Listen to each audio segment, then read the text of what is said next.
The NHL's free agency is heating up, and the Dallas Stars find themselves in the middle of a defense that's falling apart.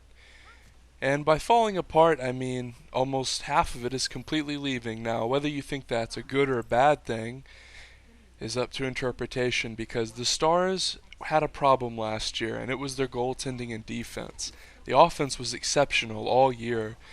In fact, the Stars led the NHL in goals in the regular season. And the defense was oftentimes the issue, and when it wasn't the defense, it was the goaltending, really. So, if you haven't been keeping up with what's going on with the Stars, Chris Russell and Jason Demers are both going to be free agents. They're not going to be re-signed by the Stars. And we've already given away Alex Goligoski. He's been signed by Phoenix. So, obviously, that's half the defense. That leaves you with John Klingberg, the young Swede with lots of potential, Johnny Oduya, a Stanley Cup winner, and then you kind of start to wonder. You got Jordy Ben, who I think is a solid number 5 guy. He has some talent. He's obviously the captain's brother as well.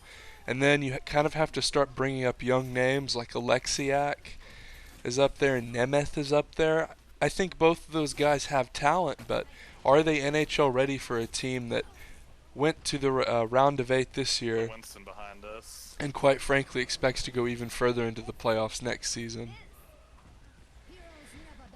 So, tell me what you think in the comment section. Who do you think the Stars should get? Who should they go after? Because in my eyes, there's really 2 approaches that they can use. And by the way, you're watching Blizzard Shooter Overwatch, and this is my gameplay. It's just what I chose to talk over. Anyway, they have these 2 options. They either do a goalie overhaul, or they really supplement the defense heavily with one stud and a solid I'm dead. a solid core around him, but the focus on the one stud. And I'll just start with the goalie situation. The Stars kind of do this twin-headed monster thing with the goalies, where it's Antoniemi and Kari Lehtinen, and they share starts. They both had 20 wins last season, which is rare. And that's abnormal. Usually in the NHL, you have one really good starter, or one starter, and then a backup. And teams that are really good oftentimes have one shutdown starter that they rely on heavily. Obviously, this is like the polar opposite of what the Stars were doing, which in theory is you have 2 good goalies and you just play the hot hand. But in reality, Kari Lehtinen and Antoniemi are both have the potential of being very good, but their biggest flaw is their inconsistency.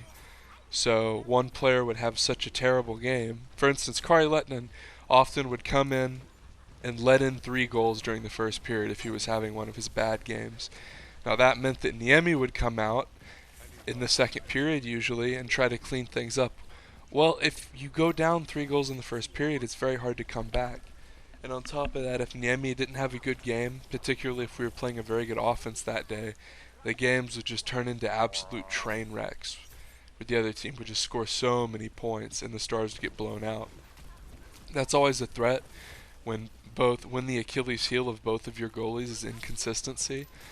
I think we also saw the pro of the 2 goalie system, which was Kari oftentimes was very, very good. I would say when Kari Lehtinen is at the top of his game, he's one of the best in the league.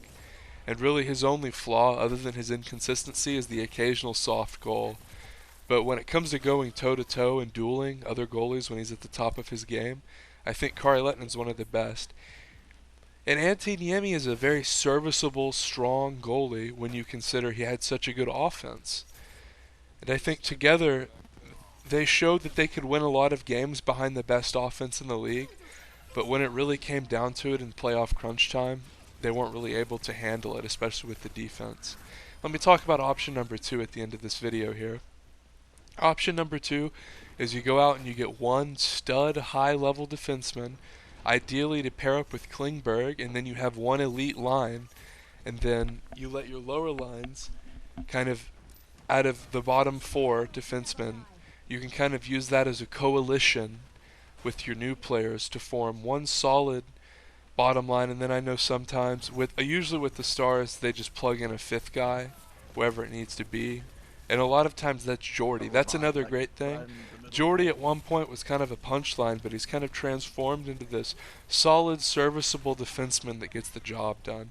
Ladies and gentlemen, if you love the Dallas Stars and if you love Jordy Ben, you need to hit that subscribe button.